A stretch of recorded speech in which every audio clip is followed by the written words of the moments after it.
Welcome to 4320 Southeast Salmon Street in the heart of the Hawthorne, Belmont neighborhood in Southeast Portland.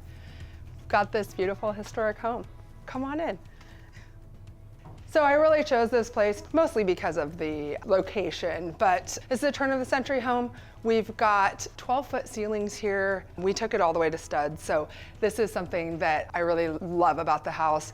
We've gone back and forth with, do we take everything down? Do we try to preserve the lath and plaster walls? Getting rid of lath and plaster, it can kind of be a pain. But in the end, we decided just to take it all down in studs and kind of start over. So this is the original living room here. Dining room has pocket doors. We are trying to salvage those, but we'll see what ends up happening. Previously here we had, this is the dining room, like I said, but there was a wood burning stove. Took that out, and we're gonna create a wall of built-ins in the dining room, whether it's a bar or just a, place to keep your dishes. So that's what this space is. Next time you check it out, it'll look totally different. And we opened up this wall. So it was really confined. There was one little door right here, which we opened up, changed the doorway to the basement, and created a big open kitchen. So this wall was intact with a small opening right here. You can see the original door. And we're just trying to create a big open concept with trying to maintain the integrity of the period of the home. This over here was a bathroom. Many homes back of this era had bathrooms in the back of the house. This is very typical. Beyond the porch, typically dump into a cesspool, really lovely. So that's something that we're also going to be dealing with, just decommissioning any cesspool that we might find. But instead of getting rid of this, we decided to just enlarge the bathroom here and keep the second bathroom in the house, and then we recreated an entrance here. So this will go to a different entrance to the original porch, which we moved that way. So that's kind of the main floor. One of the things we did preserve, and I was really adamant about this, was keeping this staircase and the, just the original spindles, the handrail, all of that is really period to the house, and that's not something you can just recreate with today's material. So let's go upstairs.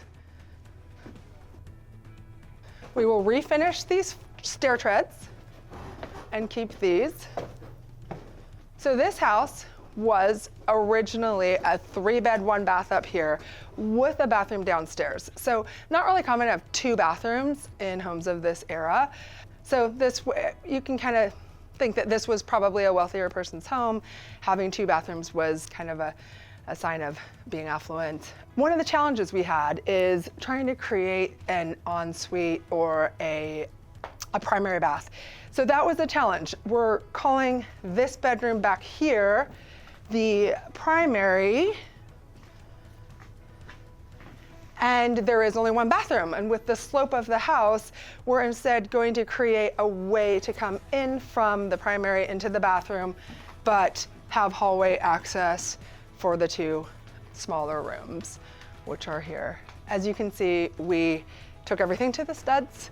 And again, we've got high ceilings here, not as high as downstairs. And we're gonna create a built-in here. This will be kind of a different type of bathroom. We've got the tub and shower will be on this side with access from the hall, and a kind of a bigger toilet and vanity on that side. So one thing about this house that's really cool is back in the day, people had teeny tiny closets. So this isn't a huge closet by today's standards, but for a turn of the century home, huge closet. This is pretty vast. I mean, many of the houses I do have just, you've got 3 dresses you can hang up, or 3 pairs of trousers. This is a full closet, and that's in all the rooms. So this is the closet for the primary bedroom. What you're seeing right here is where we took the chase of the wood burning stove from downstairs. So to create a little more space in that area.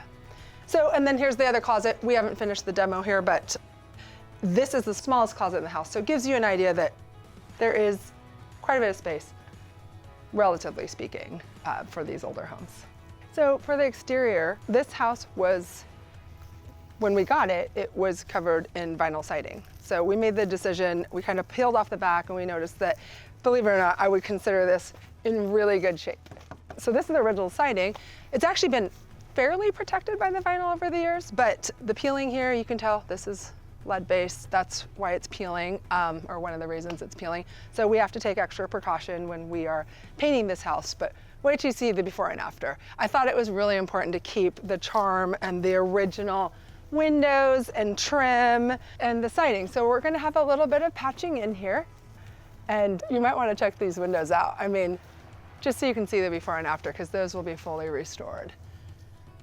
Or the trim rather. Putting all new windows in.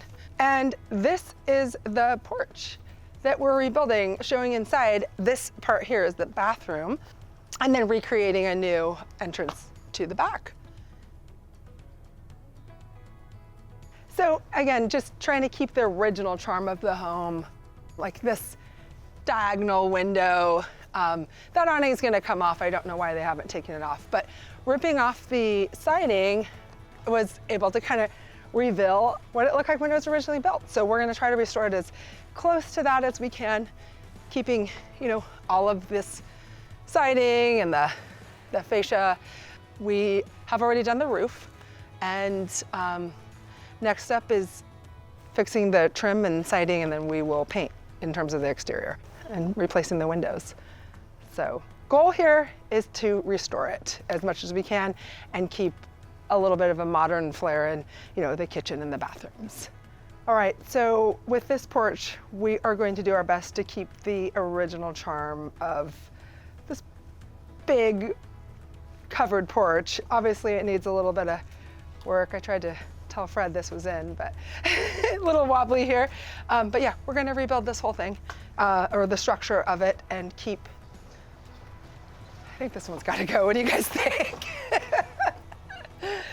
So yeah, and then as well on the second floor, which I think is super charming of this era, and with the little fish scales, I don't know if you can get up there, but we're going to keep all of that as best we can.